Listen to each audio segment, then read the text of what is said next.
just a short time ago, it was confirmed that Derby have entered administration. Rob Dorset joins me now. Rob, I mean, we knew this was coming.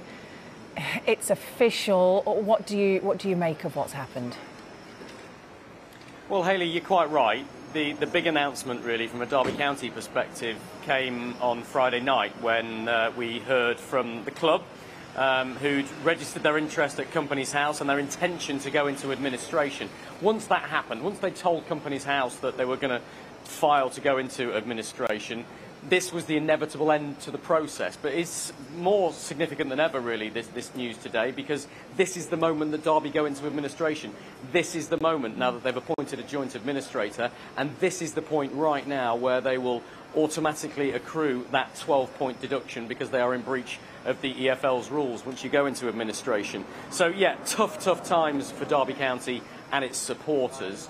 Crucially, though, they now have experts in place who can analyse the debts that the club has, the people that need to be paid, and work out how they try and keep the club going as a concern, as a going concern, as a football business that's healthy for the future. And that's the administrator's job now to do that. And I think it's really interesting that Mel Morris told me on Friday that there was a buyer that had gone quite a long way down the line. Remember, the third buyer that Derby had tried to sell to in the last 12 months or so. And when they pulled out, that's when the current owner, Mel Morris, felt he had no choice but to put the club into administration. He told me that they were losing between an extra £1.3 and £1.5 million per month because of the coronavirus pandemic, and those losses just weren't sustainable. He couldn't keep funding those debts.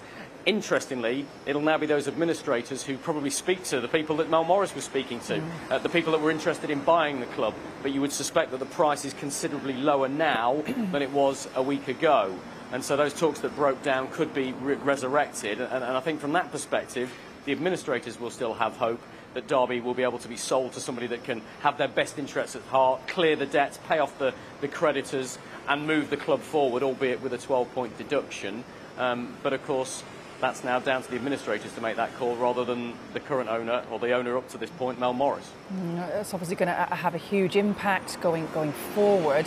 But let's just have a little look back. COVID has been, one of the key factors in why they've got themselves into this trouble and in such a mess. What's the background of how they got into so much trouble? Well, there's a long and potted history to that, Hayley, in truth, and it's been a series of difficult times and mistakes, I think, in the running of the club that's got them to this point. Mel Morris has actually apologised to Derby supporters and said despite his best efforts, despite the fact that he's pumped more than £200 million of his own money into the football club, he admits that he's failed.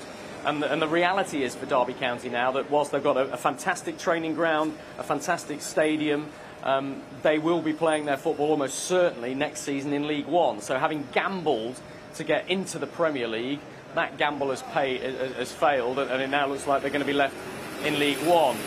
But we need to point out that the 12-point deduction happens immediately, so Derby will immediately drop to the bottom of the Championship table. They still have a further sanction that they're facing from the EFL for the breach of financial rules that happened back in January 2020. And the club has been negotiating and discussing that punishment with the EFL ever since. They put in various accounts, various business plans, which are still trying to be agreed to make sure that the club is compliant going forward.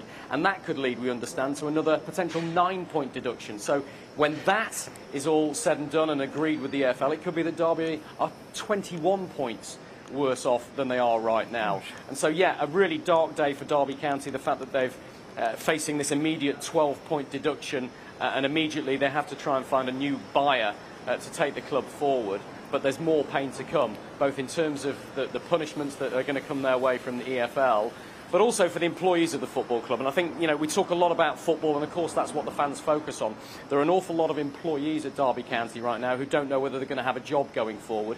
The administrator has today said that is one of his priorities, to make sure those jobs are safe and to try and find somebody who has the right investment and the right business plan to take Derby County to a more positive future. Yeah, absolutely. Rob, thank you.